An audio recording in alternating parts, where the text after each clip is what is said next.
Salam la famille, c'est Ousui 224 TV. Bienvenue dans ce nouvel épisode d'Art of Football. Bien évidemment, parler de ce choc, choc monumental de ce groupe entre le Sénégal et effectivement la RDC Congo, autant pour moi. Un choc très attendu par le monde du football et bien évidemment par l'Afrique tout entière.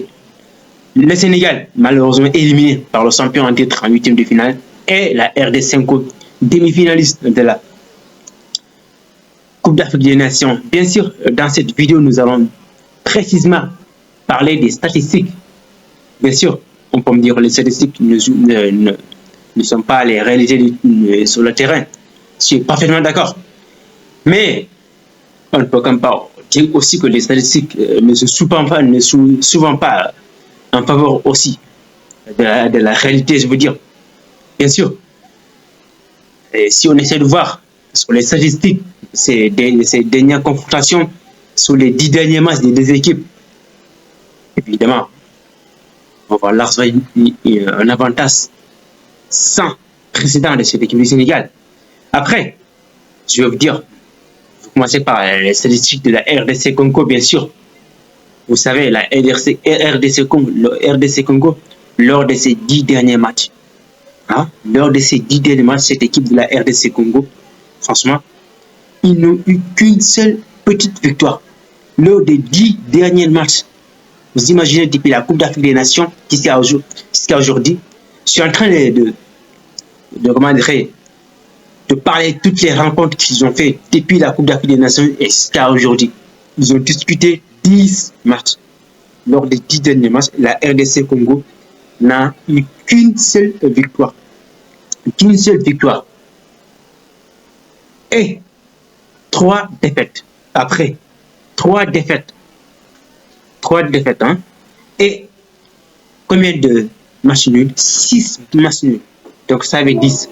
Donc 10 matchs, une seule victoire, 3 défaites et 6 matchs nuls. Alors, ce n'est pas pour rien aussi. 6 matchs nuls, c'est qui prouve une nouvelle fois l'abnégation défensive. Cet aspect, je veux dire, cette défense, c'est que cette équipe qui est surtout coriace, très très physique, surtout dans l'aspect défensif, je pense qu'aussi ça joue un rôle très très important. Ils n'ont pas enfilé 6 matchs consécutifs, 6 matchs pour rien. C'est parce qu'il y a quand même bien sûr une assise défensive qui est très très solide pour cette équipe de la RDC Congo. Après, il faut vraiment aller doucement, il faut faire très très attention à cette équipe. C'est une équipe très dangereuse et surtout physiquement c'est une équipe qui est top, qui est très très physique. Le Sénégal doit vraiment faire très très attention à cette équipe. Après, l'autre difficulté aussi, lors de ces 10 derniers matchs, ils n'ont inscrit que 5 buts. Forcément 5 buts. Bien évidemment, ils n'ont pris que 3 buts aussi. Ils ne prennent pas autant. Mais ils ne marquent pas non plus autant. Ce qui prouve une nouvelle fois que, on peut dire aussi, mais d'une manière ou d'une autre, le Sénégal, largement. Après, je vais dire les statistiques concernant l'équipe du Sénégal, mais je parle bien sûr de cette équipe de la RDC Congo. Statistiquement, c'est une équipe qui est vraiment, qui est en dessous, qui est vraiment en dessous de cette équipe du Sénégal. Ils n'ont marqué que 5 buts lors des 10 derniers matchs. 5 petits buts. 5 petits buts. Et ils n'ont encaissé que 3 buts. Ça aussi, il faut quand même souligner l'aspect défensif de cette équipe de la RDC Congo. Bien sûr, en ce qui concerne l'équipe nationale du Sénégal, lors des 10 derniers matchs de cette équipe du Sénégal, franchement, voilà, il faut quand même le Sénégal, c'est pas n'importe quel. C'est si la Côte d'Ivoire n'a pas pu réussir à éliminer cette équipe du Sénégal. Qui sait, Dieu seul sait où va s'arrêter cette équipe du Sénégal. Parce que franchement, lors de la Coupe d'Afrique des Nations, ils ont été spectaculaires, surtout lors des phases de poule. Ils ont inscrit 9 buts. Ils n'ont encaissé qu'un seul petit but. 9 buts, vous imaginez cette performance de nos attaquants surtout. Et l'abscisse défensive, cette collectivité de cette équipe du Sénégal, franchement, il n'y a rien à dire. Après, en rappelant aussi les statistiques de cette équipe du Sénégal, lors des 10 derniers matchs du Sénégal, Ils ont eu 8 victoires. 8 victoires. 2 matchs nuls, 0 défaite. Ce qui veut dire une nouvelle fois que cette équipe du Sénégal, dans l'aspect défensif, dans l'aspect offensif, il n'y a rien à reprocher. C'est une équipe très solide aussi.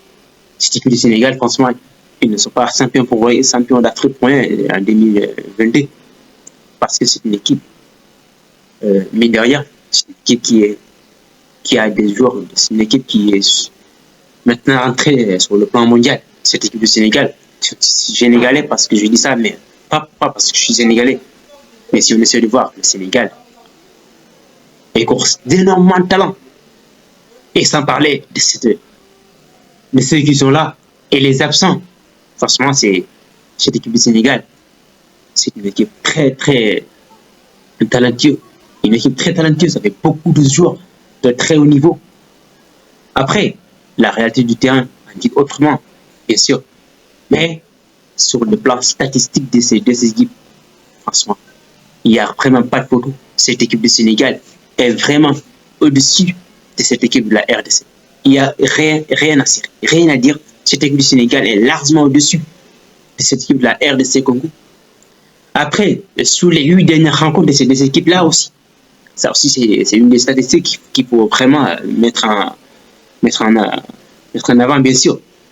Lors des 8 derniers matchs de cette équipe, de ces deux nations, de ces deux équipes, il y a eu bien sûr 6 victoires de la part de l'équipe du Sénégal. 6 victoires de la part de l'équipe du Sénégal.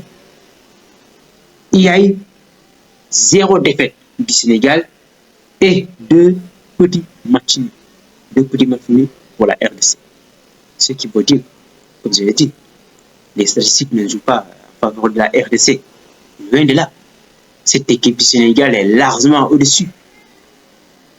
Mais après, comme je viens de dire tout à l'heure, c'est la réalité du terrain qui va sérieusement compter. Après, il faut quand même voir l'effectif du Sénégal et surtout, il y a quand même des difficultés, notamment sur les couloirs. On a des absences très importantes, sur les couloirs. Ça peut certainement balancer, ça peut certainement être un atout pour cette équipe de la RDC. Mais quoi qu'il en soit, cette équipe du Sénégal est bien armée pour battre cette équipe de la RDC Congo. Franchement, il n'y a vraiment pas de photo. Cette équipe du Sénégal est bien armée pour battre cette équipe de la RDC Congo. Franchement, toutes les conditions se réunissent. Après, il faut quand même noter l'abnégation, cet aspect défensif, l'absence défensif de cette équipe, surtout au niveau du milieu de terrain, cette équipe de la RDC qui est très compacte. C'est ça. Et les attaquants, ils marquent très peu parce que les attaquants ont quand même des difficultés. Souvent, ils ont du mal à combiner. Mais s'ils arrivent souvent à être l'issue, ça va être un match quand même compliqué. En tout cas, quoi qu'il en soit, je reviendrai après-demain pour l'avant-match entre le Sénégal et la RDC pour donner ma composition probable de l'équipe nationale du Sénégal. Évidemment, dans cette partie de la vidéo, je voulais parler de l'attaque de Sadio Mané. Franchement, le niveau de Sadio Mané m'inquiète. On ne peut pas honnête avec vous. Le niveau de Sadio Mané m'inquiète vraiment. Est-ce que son leadership de l'équipe nationale du Sénégal, qui est toujours, c'est ça la grande question. J'aurais pu sortir une vidéo spécialement sur ça, mais je n'ai pas eu le temps. Mais je voudrais simplement dire que Sadio Mané, son niveau, moi, m'inquiète. Même lors de la finale de la Coupe du Roi de l'Arabie Saoudite. Donc, franchement, j'ai trouvé Sadio Mané très en dessous de ses performances habituelles. Franchement, le niveau de Sadio Mané, pour moi, c'est carrément baissé. Après, il faut me dire que c'est un match où, bien sûr, il a été très sorti. Il n'a pas. Mais avant sa sortie, bien sûr, moi je trouve que Sadio Mané était en dessous. Il a créé peu d'occasions. Parce qu'il d'habitude, il déborde d'habitude. Et surtout, dans ce match-là, j'ai vu les suites même, il a raté une occasion France. Donc face à face sur un duel face au Gagui. Et c'est bon. Mais comment il a pu rater ça? Franchement, même Ronaldo a Ronaldo a été beaucoup plus efficace. A été beaucoup plus transcend, beaucoup plus visible que Sadio Mané dans ce match-là, même si, comme je l'ai dit, Sadio a été sorti très tôt, mais son niveau de performance m'inquiète pour moi. Et l'attaque du Sénégal, franchement, on a tout important. On a quand même des difficultés surtout à marquer. Jusqu'à présent, on ne marque pas autant d'occasions qu'on crée. On ne marque pas souvent autant de buts par rapport au nombre d'occasions créées par cette équipe du Sénégal. Parce que dans l'aspect offensif, on a quand même des difficultés. Et notamment l'arrivée tardive au-dessus de Lamine Camara pour jouer. Mais j'imagine qu'Aliou Cissé va probablement donner la place à, parce que c'est un joueur essentiel surtout dans le circuit au niveau du milieu de terrain. Lamine Camara, il fait un énorme travail. Sans lui, ça va être compliqué. Mais quand même, on a des joueurs qui sont là et je pense qu'il sera là, bien évidemment. Je ne dis pas qu'il ne sera pas là. Lamine, il serait là, bien sûr.